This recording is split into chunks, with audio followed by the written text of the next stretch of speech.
प्रभु यीशु मसीह के अद्भुत और सामर्थ्य नाम में आपका बाइबल अध्ययन श्रृंखला के अंदर स्वागत है। रोमियो को लिखी हुई पत्री दूसरे अध्याय के अंदर अपन है और आज हम 17 आयत से आगे देख रहे हैं।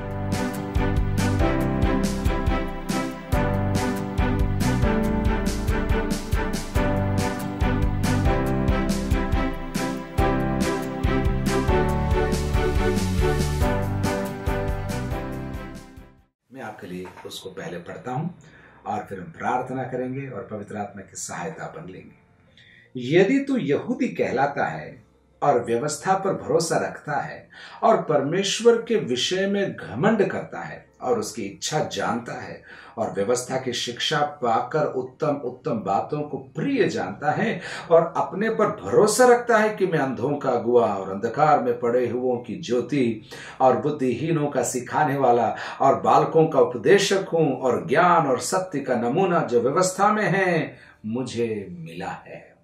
प्रार्थना करें। प्रभु आपके वचन के लिए धन्यवाद। हमें राह दिखाई, तेरा वचन हमारे पांव के लिए दीपक, मार्ग के लिए उजाला है, इसलिए हम धन्यवाद देते हैं। प्रभु यीशु के नाम से मांगते हैं, आमीन आमीन। हमने देखा पहले अध्याय के अंदर अन्य जातीय लोग, वे लोग जो परमेश्वर को जानते नहीं हैं, जानना नहीं चाहते और अपने जीवन में, अपने जीवन शैली में परमेश्वर को खेदित करते हैं, एक समूह वो है। दूसरे अध्याय के अंदर 1 से लगाकर 16वीं आयत तक हमने देखा ऐसा एक झुंड जो भलाई और बुराई दोनों को जानता है और भलाई के विषय दूसरों को सिखाता है, क्या करना चाहिए क्या नहीं करना चाहिए, एडवाइस देते हैं लेकिन खुद नहीं करते। अब तीसरा झुंड 17वीं आयत से हम देख रहे हैं और ये झुंड है यहूदियों का झुंड। अब इनकी सोच क्या है आप देखिए यहूदियों की। और आप याद रखना पौलुस रोम के विश्वासियों को लिख रहा है। रोम में एक मिक्स्ड कम्युनिटी है, ठीक है, यहूदी भी है, गैर यहूदी भी है और ऐसा अनुमान लगाते हैं कि गैर यहूदी ज्यादा होंगे क्योंकि कुछ वर्ष पहले रोम के अंदर कैसर ने एक आज्ञा निकाली थी और सारे यहूदियों को रोम छोड़कर चले जाने के लिए कहा था और वे लोग वहां से निकले थे और उस निकले हुए झुंड में से थे शायद अक्विला और प्रिस्किला। लेकिन राजा की मृत्यु हो गई और अब फिर से यहूदी लोग रोम की ओर जाने लगे हैं। बड़ा शहर है, व्यापार के लिए, रहने के लिए, अन्य कारणों से। और जब वे वहां पर कई सालों के बाद रोम फिर पहुंचे हैं तो पहले अन्य जातीय लोग कम संख्या में विश्वास में थे, लेकिन अब जब यहूदी लौट कर आए हैं तो कलीसियाएं बढ़ गई हैं, कलीसियाओं में अन्य जातीय लोग ज्यादा हैं और अब ये अपने आप को उनके अंदर पा रहे हैं और कुछ मतभेद तरीकों में, आराधना की शैली में वहां पर हो रहा होगा, ऐसा अनुमान लगा सकते हैं। अब पौलुस यहूदियों को लिखते हुए कहता है, यदि तू यहूदी कहलाता है, तू यहूदी कहलाता है। दूसरे अध्याय की पहली आयत में, अतः हे दोष लगाने वाले तू कोई क्यों ना हो, तू निरुत्तर है। मानो एक व्यक्ति सवाल पूछ रहा है, पौलुस उसका जवाब दे रहा है, तू कोई क्यों ना हो, तू निरुत्तर है। वहां कहता है अब 17वीं आयत में, तू यहूदी कहलाता है और अब उनके गुणों का, उनके सोच विचार का, अपने आप के बारे में उनकी सोच क्या थी उसका खुलासा पौलुस कर रहा है। व्यवस्था पर भरोसा रखता है, परमेश्वर के विषय में घमंड करता है और उसकी इच्छा जानता और व्यवस्था की शिक्षा पाकर उत्तम उत्तम बातों को प्रिय जानता है। हे यहूदी, तू इन बातों को करता है और जानता है। 19 आयत, और अपने पर भरोसा रखते हुए कि मैं अंधों का अगुआ और अंधकार में पड़े हुओं की ज्योति। ये सारी पुराने नियम की आयतें हैं जो पौलुस कोट कर रहा है यहाँ पर।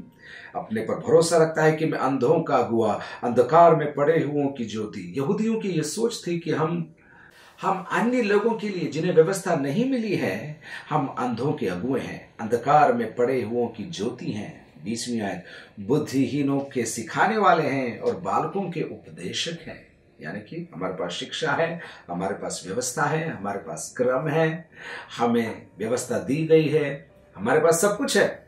यहूदियों की यह सोच थी, लेकिन पौलुस उन्हीं से बात करते हुए कह रहा है, 20वीं आयत में पढ़ रहा हूं, और बुद्धिहीनों का सिखाने वाला और बालकों का उपदेशक तू है और ज्ञान और सत्य का नमूना जो व्यवस्था में है मुझे मिला है। हे यहूदी, तू ये कहता है ना, लेकिन मुझे तुझसे कुछ बातें पूछनी है। पौलुस कहता है मैं भी यहूदी हूं, पौलुस बोल रहा है, लेकिन हे यहूदी जो तू अपने आप को ऊंचा दिखाता है, अपने बारे में ऊंचा सोचता है, अन्यों को नीचा देखता है और तू कहता है हम तो उपदेशक हैं, हम तो दूसरों को सिखाने वाले हैं, हम तो अंधों के अगुए हैं, हम तो अंधकार में पड़े हुओं के लिए ज्योति हैं। इसको सुनते सुनते मैं एक चीज बोलता हूं बीच में, ये आज के पारंपरिक मसीहियों की भी हालत है जो कई वर्षों से प्रभु के पीछे चल रहे हैं। कभी कभी ऐसी सोच आ जाती है दूसरों को देखकर कि ओ हम तो पहले से मसीही हैं, हम तो पहले से प्रभु के पीछे चले आ रहे हैं, अरे ये कौन होते हैं, कुछ ऐसी सोच। अब पौलुस इस यहूदियों के झुंड से 5 सवाल पूछता है, 5 सवाल। पहला सवाल क्या है, देखिए 21वीं आयत, अतः क्या तू जो दूसरों को सिखाता है अपने आप को नहीं सिखाता? तो बहुत जल्दी करता है दूसरों को सिखाने के लिए, लेकिन तू अपने आप को सिखाता है कि नहीं सिखाता है? दूसरा सवाल, क्या तू जो चोरी न करने का उपदेश देता है आप ही चोरी करता है? आप ही चोरी तू करता है? ऐसा क्या हुआ होगा कि पौलुस को चोरी के बारे में यहां पर लिखना पड़ा? इसका विवरण हमारे पास नहीं है, लेकिन पौलुस सवाल पूछ रहा है। वो पूछ रहा है, क्या तू दूसरों को जब कहता तुम चोरी मत करना, तू चोरी करता है क्या? तीसरा सवाल 22वीं आयत, तू जो कहता है व्यभिचार न करना, क्या आप ही व्यभिचार करता है? चोरी, व्यभिचार। अगला सवाल, तू जो मूर्तों से घृणा करता है, क्या आप ही मंदिरों को लूटता है? आप ही मंदिरों को लूटता है। एक और सवाल है 23वीं आयत, तू जो व्यवस्था के विषय में घमंड करता है, क्या व्यवस्था न मानकर परमेश्वर का अनादर करता है? इन सवालों का जवाब यहूदियों के पास नहीं है, क्योंकि वे जानते हैं कि वे सिखाते हैं लेकिन करते नहीं हैं, विश्वास के बारे में बोलते हैं लेकिन करते नहीं हैं, दूसरों को प्रार्थना करने के लिए प्रेरित करते हैं, देने के लिए प्रेरित करते हैं, पवित्रता के लिए प्रेरित करते हैं, लेकिन वे स्वयं नहीं। 5 सवाल पूछता है।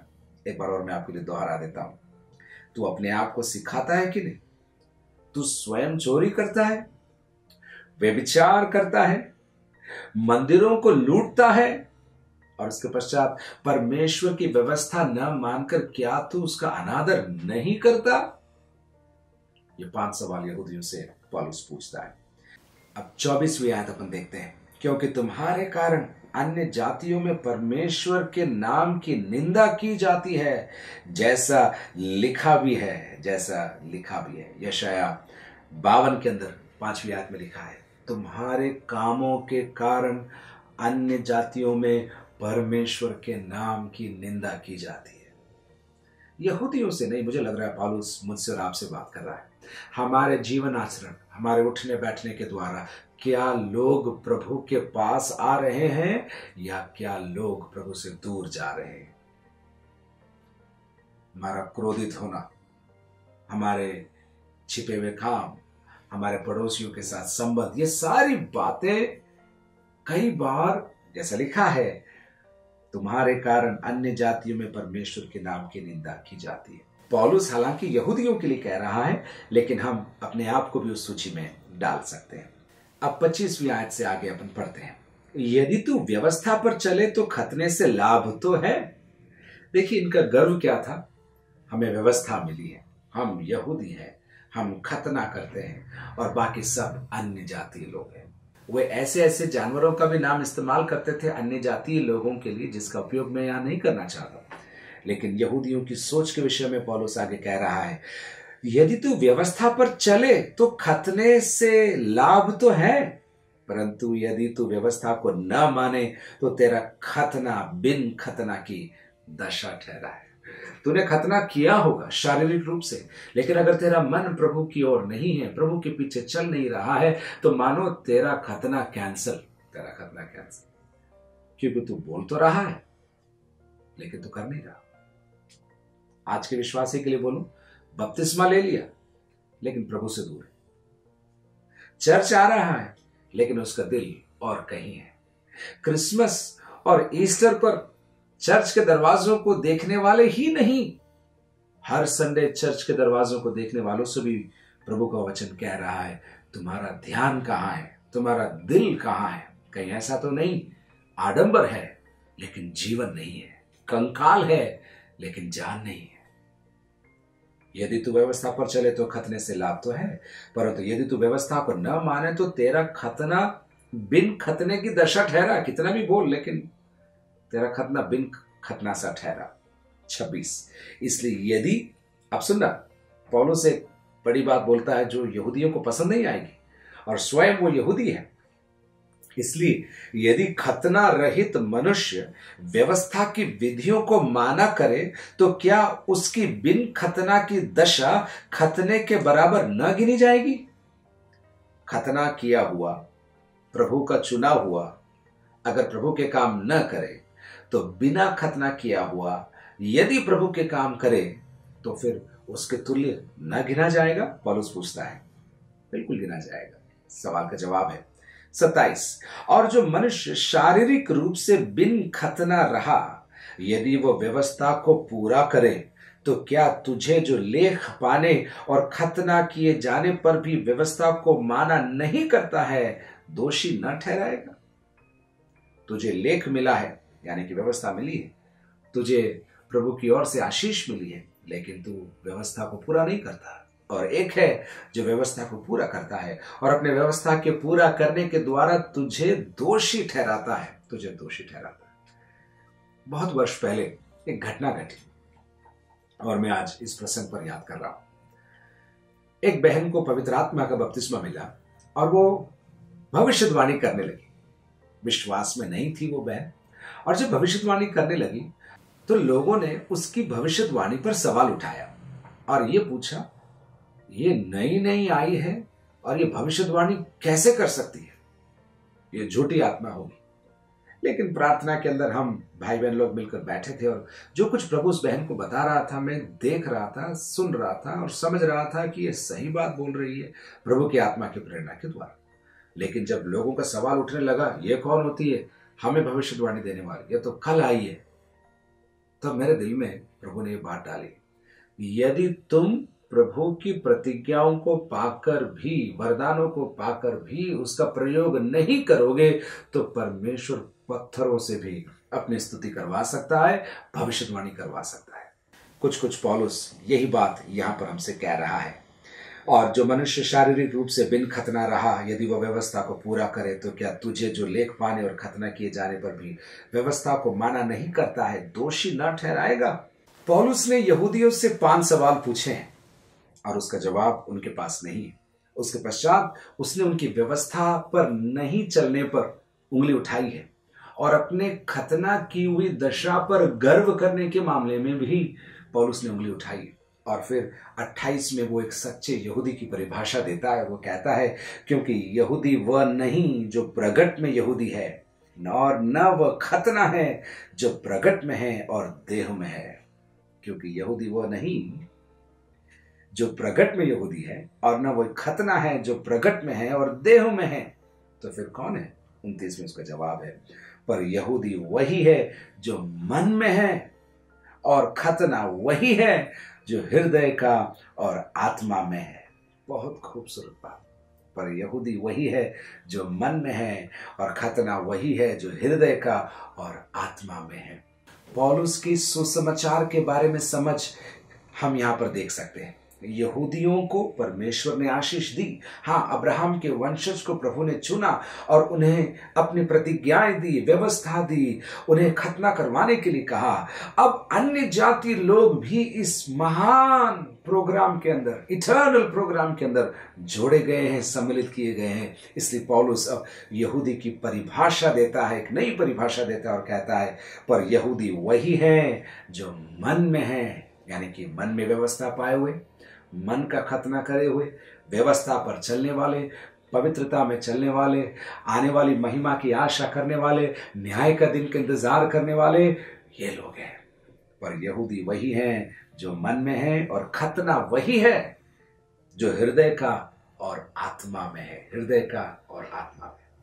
खतना शरीर के एक अंग को काटकर अलग करने की प्रक्रिया है, लेकिन पौलुस अब शारीरिक नहीं, आत्मिक बातों की बात यहां कर रहा है और कहता है, एक बार और मैं उस आयत को पढ़ूंगा, पर यहूदी वही है जो मन में है और खतना वही है जो हृदय का और आत्मा में है, न कि लेख का। अब पौलुस एक बात कहता है, ऐसे की प्रशंसा मनुष्यों की ओर से नहीं परंतु परमेश्वर की ओर से होती है। यहूदियों की प्रशंसा उस समय हुआ करती थी, आपस में वे एक दूसरे की प्रशंसा करते थे, लेकिन पौलुस कहता है ऐसे की प्रशंसा, यानी कि जिसका मन में खतना हुआ है, जिसने मन में विश्वास किया है, ऐसे की प्रशंसा मनुष्यों से नहीं परमेश्वर से होती है, परमेश्वर से होती है। अगर आपने अपने जीवन में प्रभु यीशु मसीह को स्थान दिया है, यदि आपका आत्मिक खतना हुआ है, सांसारिक बातों को छोड़कर यीशु के पीछे चलने का निर्णय आपने किया है, तो आपकी प्रशंसा जमाना नहीं करेगा, लोग नहीं करेंगे, शायद विरोध करेंगे, शायद आपके खिलाफ बोलेंगे, शायद आपके विश्वास को धूमिल करने का, खत्म करने का प्रयास करेंगे। प्रशंसा तो छोड़िए, कांटों भरा मुकुट शायद आपको मिलेगा, लेकिन पौलुस मेरे लिए और आपके लिए क्या कहता है, परंतु ऐसे की प्रशंसा मनुष्यों की ओर से नहीं परंतु परमेश्वर की ओर से होती है।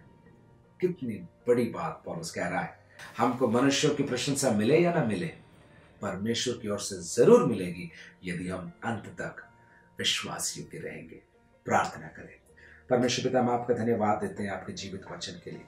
हाँ प्रभु, हम यहूदियों के दृष्टिकोण में अन्य जातियों में गिने गए, लेकिन हम अन्य जातियों को तूने इस महान परंपरा के अंदर, इस महान योजना के अंदर स्थान दिया, वो भी आत्मिक रीति से। इसलिए हम आपको धन्यवाद देते हैं। आपके वचन के लिए धन्यवाद, आपकी बातों के लिए धन्यवाद, और आपका धन्यवाद कि हमारी प्रशंसा मनुष्यों से हो या ना हो, आपकी ओर से एक दिन होने वाली है। उसके लिए हम तैयारी करना चाहते हैं। हमारे जीवन को प्रभु तेरे हाथ में सौंपते हैं, सुनने वालों पर आशीष बोलते हैं, यीशु के नाम से मांगते हैं, आमीन और आमीन।